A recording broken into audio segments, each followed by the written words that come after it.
Hello folks. To celebrate Christmas tomorrow, I decided to do a little bit from my ebook, Christmas's Pagan and Other Myths.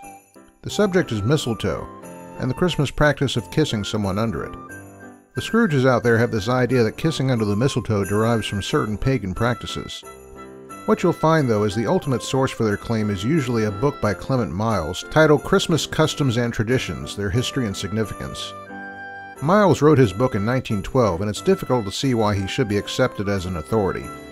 His only other recorded works are as part of a set of essays on criticism, and a book titled Modern Austria, Her Racial and Social Problems. Anyway, Miles says that a Druid priest would cut a sprig of mistletoe, and that 2 white bulls were sacrificed once it hit a cloth it was caught in.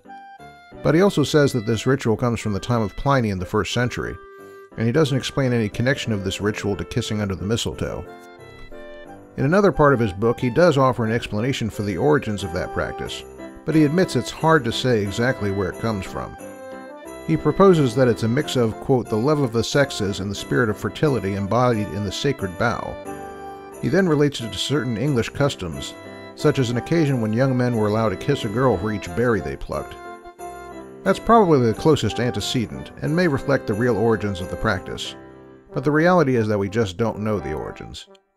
Another theory connects the practice to a Norse legend, in which the Norse god Baldur was killed by mistletoe, and Baldur's mother, pledging that it would never again be used as a weapon, decided she would from then on kiss anyone who passed under it. Yet another explanation connects it to a Druidic practice of laying down arms and offering greetings under mistletoe. Obviously, not all of these can be true. What is missing from all of these explanations is any sort of historical evidence of an actual connection. The fact that even reasonable people can propose so many varied explanations for the origins, some of them contradictory, means that we need some harder evidence before we can make any definitive statements. As it is, the explanation where Miles connected it to berry plucking has the best pedigree, but even that lacks hard proof. And don't expect hard proof to be forthcoming. The earliest reference I found to kissing under the mistletoe came from a British magazine titled The Northern Star in 1817, and it doesn't offer any explanation of the origins of the custom.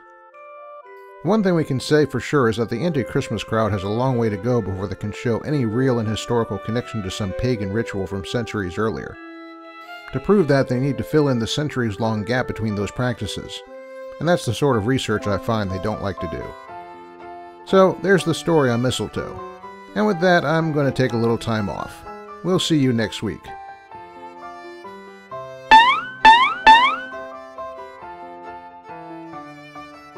Make that next year.